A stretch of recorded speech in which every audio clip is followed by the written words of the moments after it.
Okay guys, now we have questions 5 to 10, listening part 1, how to answer each question. I'm going to give you proper guideline and tips for that.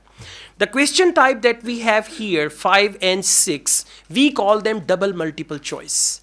Where out of 5 options, you have to select 2 options. That's why we call it double multiple choice questions. Which 2 things are included, underline included. Which 2 things are included in the price of the tour? Now listen, when things are included in the price of tour, it means you don't have to pay extra. Anything that costs money out of 5 options will not be your answer. And the things which are free, for that they can use the word, they are complimentary. They are the part of your package. They are all included. You don't have to pay extra. You will not be charged. So these are the words they use for included. And when they say you just have to pay £1 for that. I mean, even if you have to pay 1 penny, it means that item is not included. So what is the question? 2 things are included. What is A? Fishing trip.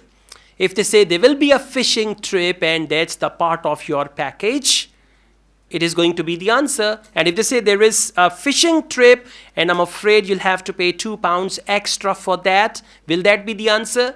No. Guided bushwalk, reptile park entry, table tennis and tennis. Now they will confuse you here. Table tennis and tennis. One is table tennis and other is tennis, right?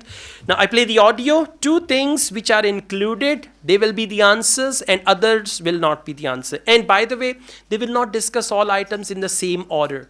They may start from tennis, then they come to fishing trip, then they go to reptile park. So you need to see what are they discussing and whether that is free or not. Now I'll play the audio together for 5 and 6. And what about the other things? That are included in the price? Oh, there are lots of things. If you don't want to do the whale watch cruise, your guide will take anyone who is interested either on a bushwalk through the national park near the hotel, and there's no extra charge for that, or on a fishing trip. That's an extra $12, I think. And there's also a reptile park in town. That costs more or less the same. No, I think I'd prefer whales to snakes. Yeah. And if you just want to relax, you're free to sit by the hotel pool or go down the beach. Oh, and they also have tennis courts at the hotel, but you have to pay for those by the hour. But there are table tennis tables downstairs, and they're part of the accommodation package. Just speak to your guide. Well, that sounds good. Okay, B and D. Very good. You understand now? Mashallah. Well done. Fantastic. Fishing trip, they are charging for it. Guided bushwalk, that's free. Reptile park entry, and she said more or less the same price. And tennis has got the price, but table tennis is free. So on your answer sheet, you can write your answer in any order. 5B, 6D or 5D, 6B. Both ways it's fine. But I would say just follow the order. 5B and 6D. Okay, now we go on to questions 7 to 10, and the question type is complete the sentences below, like it is sentence completion.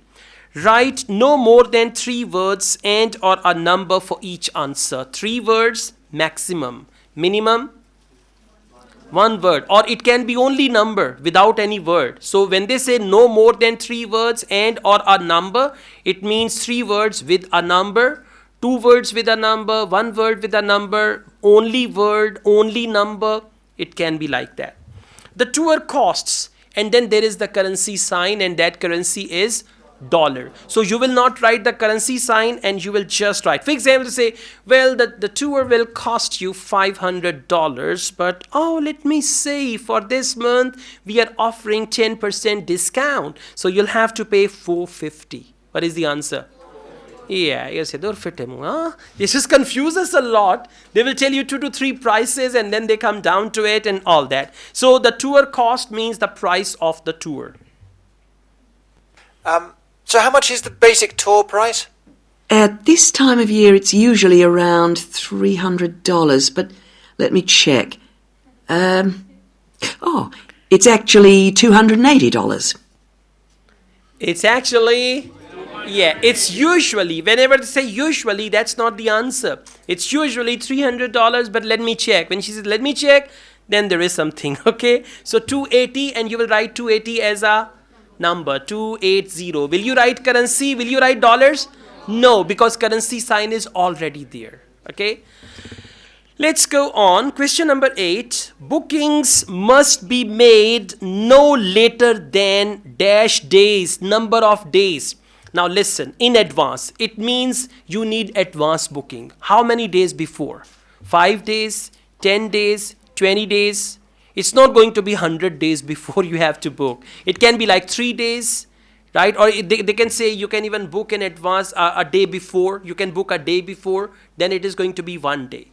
Right? So the answer is going to be a number, and that number is basically how many days before you have to, for example, for your Ielts test, you have to book 7 days before or 10 days before. Sometimes if they have a lot of students, then 14 days before. Okay, so let's see. And the next tour, are there any places on that one? How many people is it for? There are 2 of us. Yes, that should be fine.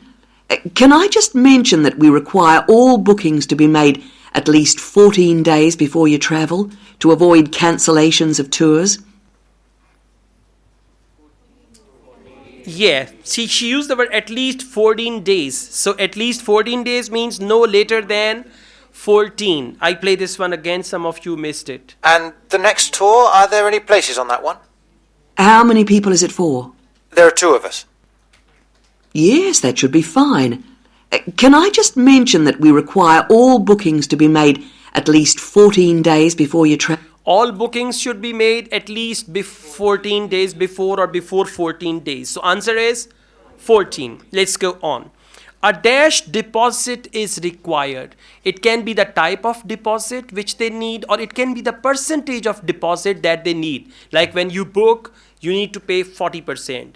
And then the remaining amount before the tour, you need to pay 60%, right? So they say here, a dash deposit is required, right? It can be the type of cash deposit or anything like that. And a means it's going to be something singular. And if you cancel within 7 days of departure, you will have to pay 50% of your total booking. Okay. And you also need to pay a 20% deposit at the time of booking. Can I pay that? All right. You need to pay a 20% deposit at the time of booking. So a 20% deposit is required. Now you will write 20, and percent you can write, however, the percentage sign, that's okay. Otherwise, PERCENT, separately or together, both are fine. Percent. But I would advise you to write percent sign. Next, the customer's reference number. Whenever there is any reference number, it contains letters and digits. For example, A, B, 4, 5, D, or any other letter like that. Okay. So customer reference number, and try to write it in capital letters, not small. All right. What I'll do is I'll talk to my partner and get back to you. Fine. So I'll make a provisional booking, shall I? 2 for the Whale Watch experience. Let me issue you with a customer reference number for when you call back. Do you have a pen? Yes. Okay. It's 39745T. That's T for Tango. When you call back, ask to speak to the tour manager. That's me, Tracy. Okay. Fine, I will. 39745 T for Tango likhe. Okay. All right. So be careful with that. Yes, some will write T for Tango and this attitude. Ielts, London. Yeah, direct. No connecting, direct. Okay. All right. So T for Tango, ये जरा ज़हन में रखिएगा. A for apple, B for ball का मतलब है उसको clarify करने के लिए कहते हैं. T for Tango.